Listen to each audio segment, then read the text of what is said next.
আজকের ভিডিওতে আমরা দেখব প্রকৃত ভগ্নাংশের বিয়োগ। প্রকৃত ভগ্নাংশের বিয়োগ আমরা দেখেছিলাম যে সকল ভগ্নাংশের আমাদের নিচের হরগুলো সমান ছিল তাদের আমরা খুব সহজে অতি সহজে আমরা বিয়োগ করতে পেরেছিলাম। কীভাবে করেছিলাম? 3 যেহেতু আমাদের এখানে ইকুয়াল ছিল তার আমরা এখানে ইকুয়াল লিখে দিয়েছিলাম, যেটা ছিল সেটা ইকুয়াল করে দিয়েছিলাম। এখানে আমাদের উপরের সঙ্গে উপরগুলোকে বিয়োগ করেছিলাম। 2 - 1 আমরা কত পেয়েছিলাম? 1/3। এখানে আমরা প্রকৃত ভগ্নাংশের সে সকল বিয়োগগুলো করব যেখানে আমাদের এই হরের মানগুলো আলাদা থাকবে। 1 নম্বর 2/7 - 3/14। তো এটা যদি আমরা বিয়োগ করি, দেখো এখানে আমাদের হরের মান আর এখানে হরের মান, দুটো হরের মান কিন্তু কী রয়েছে আমাদের আলাদা রয়েছে। তা আলাদা থাকলে আমরা কী বলেছিলাম? প্রথমে আমরা এই দুটোর লসগু বের করে নেব। লসগু বের করলে কত আসবে আমাদের? লসগু 7 আর 14। দেখো 7 আর 14 লসগু কিন্তু 14 আসবে। কেন কী বলেছিলাম আমরা?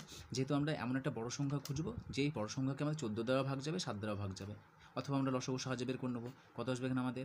7, 7 একে 7, 7 দুগুণ 14, আর যাবে না। তাহলে এটাই হচ্ছে আমাদের লসগু হয়ে যাবে গুণ করলে। তাহলে গুণ করলে কত আসছে আমাদের? 7 × 1 × 2, তার মানে কত আসছে আমাদের? 14। তাহলে 14 যদি লসগু আসে তাহলে এখানে আছে কত? 7 আছে। তাহলে এটা আমরা 14 বানাবো। তাহলে 7-এর সাথে কত গুণ করলে 14 পাবো আমি? 7-এর ঘরে নামতে পড়বো। তাহলে 7 আমরা জানি 7, 7 একে 7, 7 দুগুণ 14, 3 × 7 = 21। তাহলে দেখো 7 দুগুণ 14 আমরা 2 দিয়ে গুণ করলে পাচ্ছি। কারণ এটাকে 2 দিয়ে গুণ করবো, উপরটাকেও 2 দিয়ে গুণ করবো। তাহলে 7 × 2, উপরে 2 × 2। এখানে 14 আছে। আমরা যেহেতু লসগু 14 পেয়েই গেছি, তাহলে এখানে আর কিছু গুণ করার দরকার নেই, যা আছে তাই থাকলো। 14 রেখে দিলাম। এখানে কত করলাম? 3। তাহলে এখানে কত আসছে আমাদের? এটা আসছে মানে যে 14 আসছে, এটা আসছে আমাদের 4 মাইনাস এখানে আসছে আমাদের 3, এটা আসছে আমাদের 14। তাহলে দেখো আবার দেখো ইকুয়াল চলে এসেছে। আমরা এই ইকুয়ালের অলরেডি বিয়োগ আমরা জেনে ফেলেছি, শিখে ফেলেছি। তাহলে এখানে আমরা অ্যাপ্লাই করব। কত আসবে এখানে আমাদের? যেটা আমাদের নিচে ইকুয়াল আছে, ইকুয়াল লিখে দিলাম। এবার আমাদের এই উপরের সঙ্গে উপরে যোগ বিয়োগ করে নেবো। এখানে 14 4 আছে, 4 লিখলাম, বিয়োগ আছে, বিয়োগ লিখলাম, 3 আছে, 3 লিখলাম। তাহলে কত হবে এটা আমাদের? 4-এর সঙ্গে 3 বিয়োগ করলে 1, 1/14। তাহলে এটা আমাদের অ্যান্সার।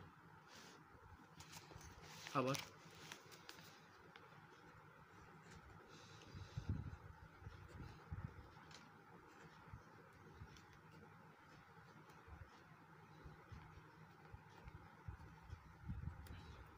আমরা 3টে নিয়েছি। এবার এই 3টে সংখ্যার আমরা কী করবো? বিয়োগ করবো।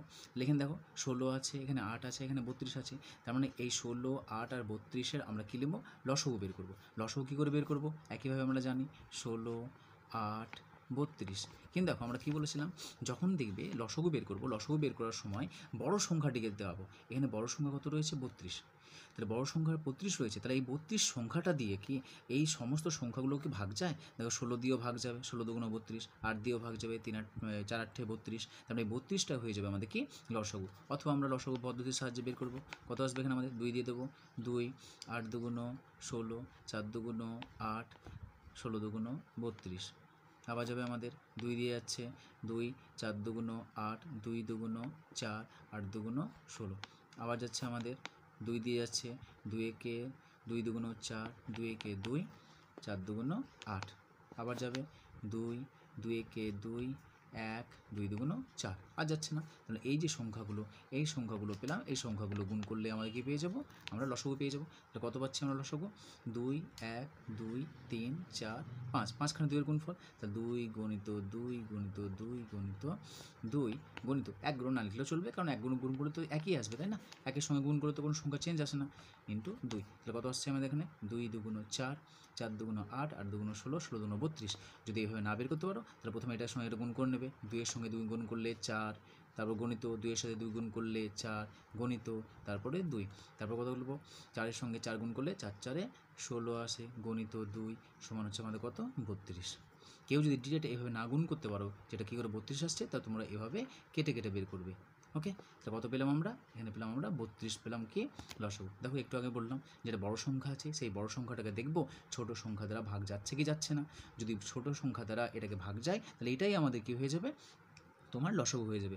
যদি এটা দিয়ে লসগু না যায় তাহলে একে আমরা কি বড় সংখ্যা দিয়ে গুণ করবো, মানে এর ঘরে নামতা পড়বো। তাহলে এখানে আমরা কত পেলাম? আমরা 32 পেয়ে গেছি। তাহলে 32 পেয়ে গেছি। এবার আমরা কী করবো? এটাকে এই 16কে 32 বানাবো, 8কে 32 বানাবো, আর 32 তো 32 আছে। তাহলে 16কে যদি 32 বানাই কত আসবে আমাদের? 16কে যদি 32 বানাই তাহলে 16-র সঙ্গে কত গুণ করলে আমি 32 পাবো? নিচে তো দিয়ে গুণ করবো, 2 দিয়ে গুণ করলে 32 পাই।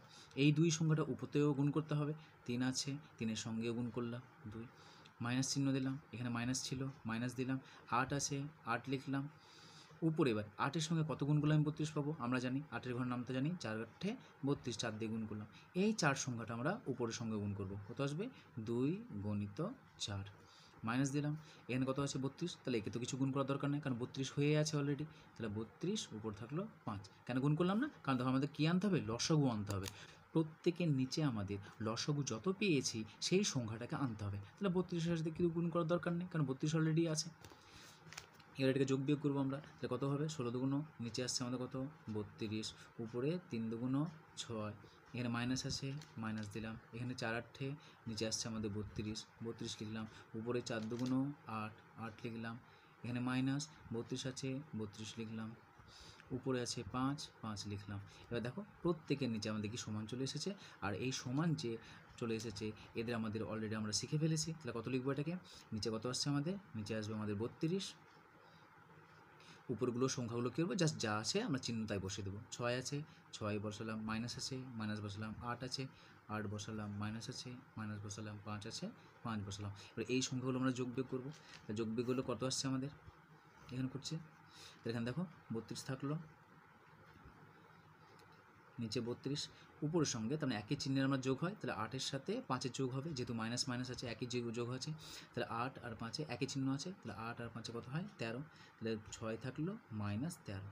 এবার 6 আর 13-র সঙ্গে বিয়োগ করবো, কত আসবে আমাদের? 6-এর সঙ্গে আমরা 13 বিয়োগ করবো, 6-এর সাথে 13 বিয়োগ করলে কত আসবে আমাদের? -7 আসবে, -7/32, তাহলে এটা হচ্ছে আমাদের অ্যান্সার। ওকে।